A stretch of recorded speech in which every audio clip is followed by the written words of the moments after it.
Hello, crafters and artisans, and welcome back to Psychedelic Squid Fiber Arts. Today, I'm going to be showing you how to crochet a Graphgan corner to corner using the half double crochet stitch. To start, you'll want your graph pattern. I'm using a simple heart pattern for the purposes of this video, but there are some that get quite intricate.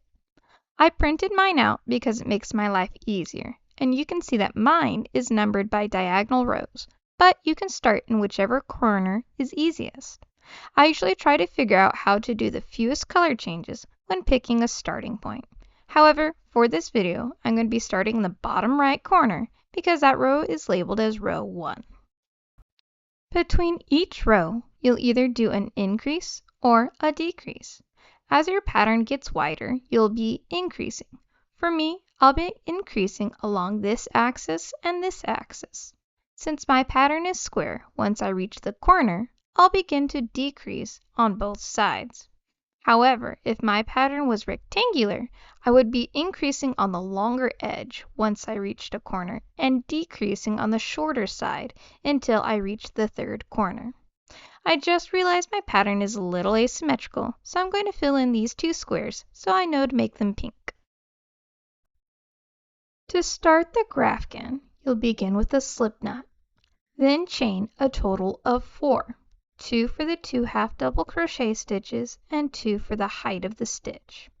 Then we're going to do a half double crochet into the third chain from the hook and another into the fourth chain from the hook. And that is round 1, and it is a single pixel of your Graphgan.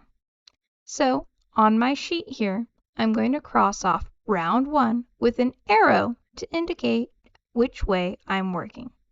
This is important because we'll be working back and forth and back and forth. So knowing the direction you are working is critical to making sure you know where you are in the pattern, to know when to switch colors and when to increase or decrease. For the second row, I'll be starting it with an increase. To increase, chain 4, flip your work, and do a half double crochet in the third and fourth chains from the hook. Then you'll want to slip stitch into the chain 2 space from the previous round. Each row will be perpendicular to the last, so since this row is worked up and down, the previous row appears side to side, and we'll be working into the chain 2 space at the start of every pixel. So, after slip stitching into the chain 2 space, we'll chain 2, then do 2 half double crochets into that same chain 2 space.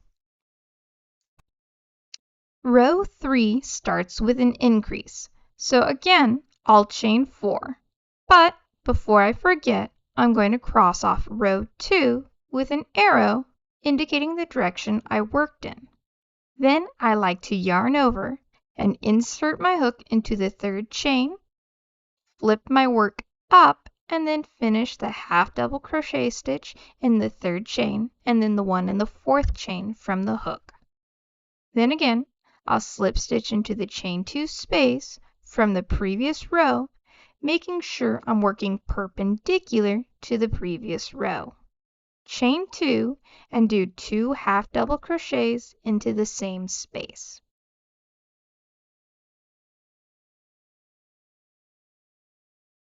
Then slip stitch into the chain 2 space of the next pixel of the previous round and chain 2, then do 2 half double crochets into the same space. So we've done row 3 and completed 3 pixels on the working edge of our project and have completed a total of 6 pixels. Now I'm going to cross row 3 off with an arrow indicating the direction I was working. Now I'm going to jump ahead to row 15 on my Graphgan. I've completed row 14, and I'm going to cross that off with an arrow indicating the direction I worked. I'll be going the opposite direction for row 15. So now I have part of the image coming up on row 15. So I have to count how many gray squares I have until I have to switch to pink. So 1, 2, 3, 4, 5. Then I'll do 1, 2, 3, 4, 5 pink squares and do 1, 2, 3, 4, 5 gray squares. So to start row 15, I'm going to do 5 gray pixels. So I'll increase doing my chain 4, 2 half double crochet, flip my work so the row I'm crocheting is perpendicular to the previous row, and slip stitch into the chain space of the previous row. Chain 2 and do 2 half double crochets into that chain space. Then, after I've completed 4 pixels, I'm going to start the 5th pixel like normal. But on the last half double crochet, I'm going to yarn over, insert the hook into the chain space, pull up a loop onto the hook so I have the 3 loops for the half double crochet. But instead of pulling through more yarn of the same color, I'm going to finish this stitch by pulling the new color through to finish it. Now, I'm going to slip stitch into the next chain 2 space, but I'm going to make sure to pin the tail of the new color with the slip stitch. Then I'm going to drop the old color completely, but I'm not going to cut it. I'll pick it back up on the color switch going the opposite way. Then I'll continue like normal with the new color, doing 2 chains and 2 half double crochets in this chain space. Now I've done my 5 pink pixels. When I switch back to gray, I'm using a new separate bobbin of gray yarn for this portion. So I have one bobbin for the gray on this side of the pink all the way up here until they meet again, and another bobbin for the gray yarn on the other side of the pink up until here where they meet again. So again, I'm on the last half double crochet of the last pixel of pink, and I'm going to pull through the new yarn and pin the tail with the slip stitch that goes into the chain space. Chain 2 and then do 2 half double crochets over the tail.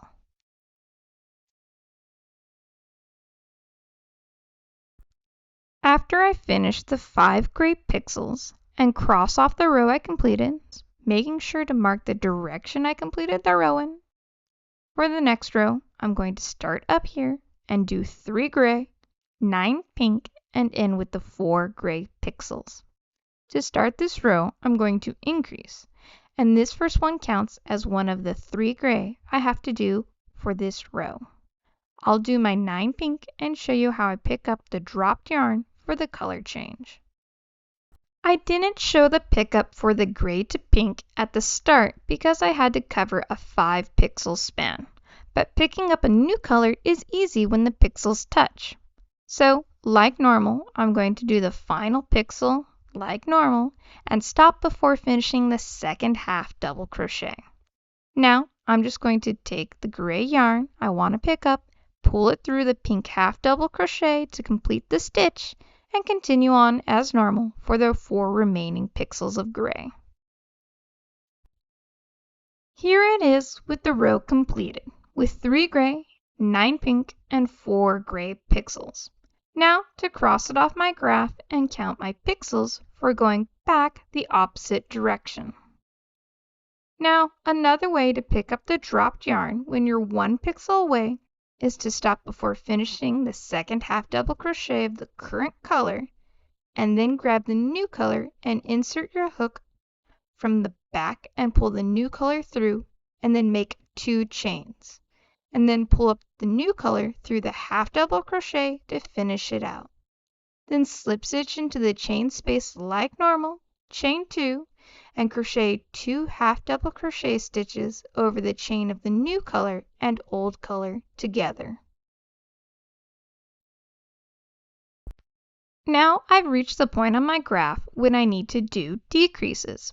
To decrease at the start of the row, we're going to do a tight chain to close that last pixel, turn our work, and slip stitch across the top of the 2 half double crochets of the last pixel we did.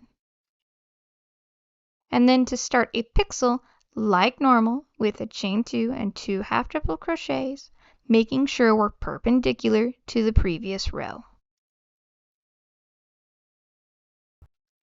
To decrease at the end of a row, instead of doing another pixel here, I'm going to stop here. If I continued here, instead of stopping here, it would be an increase at the end of the row. So after I did my last half double crochet, I'm going to slip stitch into the chain of the next one. Then I'm going to turn my work and slip stitch across the top of the 2 half double crochets I just did. Then I'm going to do a normal pixel by chaining 2 and doing 2 half double crochets in the chain space, again making sure I'm perpendicular to the previous row. So just to show you again, a decrease at the end of a row means I'm going to stop here. Slip stitch into the chain space, turn my work, and do 2 slip stitches across the 2 half double crochets. Then proceed with a standard chain 2 and 2 half double crochet. And here is the finished piece. You can see my graph and how the piece looks in comparison. Now I haven't woven my tails in yet, but I will. That's how you crochet a Graphgan corner to corner using the half double crochet stitch. Please let me know if you have any questions in the comment section below, and feel free to visit my Facebook page or Instagram to ask clarifying questions or about things I haven't covered yet. Thank you all so much for exploring the depths of your creativity, and I'll see you next time!